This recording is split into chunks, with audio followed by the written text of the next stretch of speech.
अग्नि पुराण भगवान विष्णु के मत्स्य अवतार। मत्स्य अवतार भगवान विष्णु के प्रथम अवतार है। मछली के रूप में अवतार लेकर भगवान विष्णु ने एक ऋषि को सब प्रकार के जीव जंतु एकत्रित करने के लिए कहा और पृथ्वी जब जल में डूब रही थी तब मत्स्य अवतार में भगवान ने उस ऋषि की नाव की रक्षा की। इसके पश्चात ब्रह्मा ने पुनः जीवन का निर्माण किया। एक दूसरी मान्यता के अनुसार एक राक्षस ने जब वेदों को चुराकर सागर की अथाह गहराई में छुपा दिया तब भगवान विष्णु ने मत्स्य रूप धारण करके वेदों को प्राप्त किया और उन्हें पुनः स्थापित किया। मत्स्य अवतार की कथा एक बार ब्रह्मा जी की असावधानी के कारण एक बहुत बड़े दैत्य ने वेदों को चुरा लिया। उस दैत्य का नाम हयग्रीव था। वेदों को चुरा लिए जाने के कारण ज्ञान लुप्त हो गया। चारों ओर अज्ञानता का अंधकार फैल गया और पाप तथा अधर्म का बोलबाला हो गया। तब भगवान विष्णु ने धर्म की रक्षा के लिए मत्स्य रूप धारण करके हयग्रीव का वध किया और वेदों की रक्षा की। भगवान ने मत्स्य का रूप किस प्रकार धारण किया, इसकी विस्मयकारिणी कथा इस प्रकार है। कल्पांत के पूर्व एक पुण्य आत्मा राजा तप कर रहा था। राजा का नाम सत्यव्रत था। सत्यव्रत पुण्यात्मा तो था ही, बड़े उदार हृदय का भी था। प्रभात का समय था, सूर्योदय हो चुका था। सत्यव्रत कृतमाला नदी में स्नान कर रहा था। उसने स्नान करने के पश्चात जब तर्पण के लिए अंजलि में जल लिया तो अंजलि में जल के साथ एक छोटी सी मछली भी आ गई। सत्यव्रत ने मछली को नदी के जल में छोड़ दिया। मछली बोली, राजन, जल के बड़े बड़े जीव छोटे छोटे जीवों को मारकर खा जाते हैं। अवश्य कोई बड़ा जीव मुझे भी मारकर खा जाएगा। कृपा करके मेरे प्राणों की रक्षा कीजिए।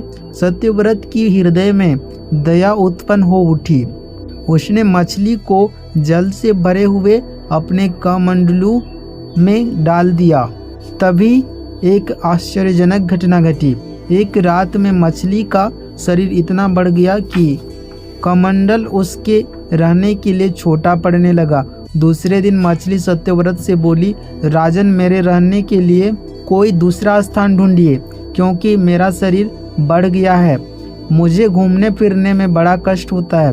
सत्यव्रत ने मछली को कमंडल से निकालकर पानी से भरे हुए मटके में रख दिया।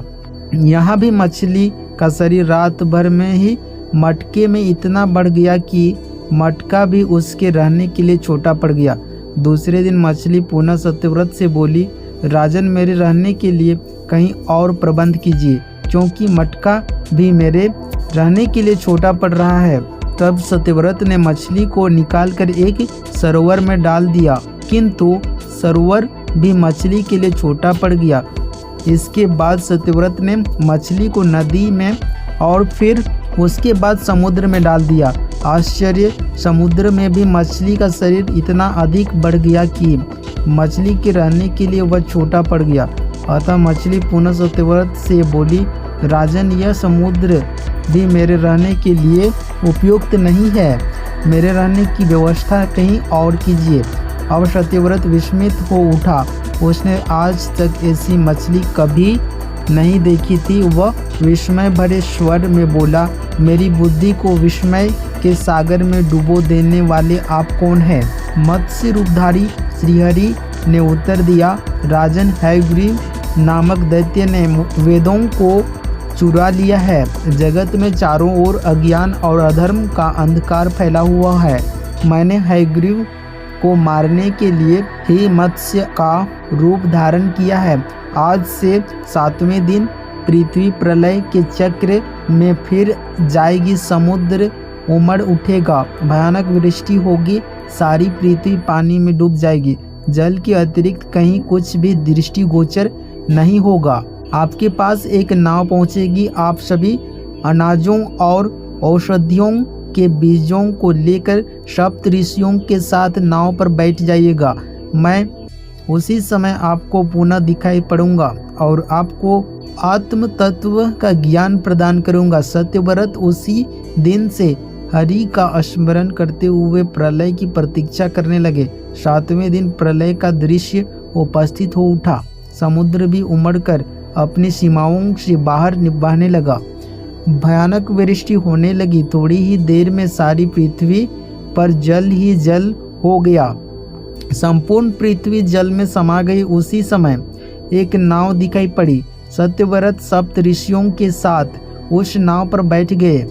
उन्होंने नाव के ऊपर संपूर्ण अनाजों और औषधियों के बीज भी भर लिए। नाव प्रलय के सागर में तैरने लगी। प्रलय के उस सागर में उस नाव के अतिरिक्त कहीं भी कुछ भी नहीं दिखाई दे रहा था। सहसा मत्स्य रूपी भगवान प्रलय के सागर में दिखाई पड़े। सत्यव्रत और सप्त ऋषि गण मत्स्य रूपी भगवान की प्रार्थना करने लगे। भगवान से आत्मज्ञान पाकर सत्यव्रत का जीवन धन्य हो उठा। वे जीते जी ही जीवन मुक्त हो गए। प्रलय का प्रकोप शांत होने पर मत्स्य रूपी भगवान ने हयग्रीव को मारकर उससे वेद छीन लिए। भगवान ने ब्रह्मा जी को पुनः वेद दे दिए। इस प्रकार भगवान ने मत्स्य रूप धारण करके वेदों का उद्धार तो किया ही, साथ ही संसार के प्राणियों का भी अमित कल्याण किया।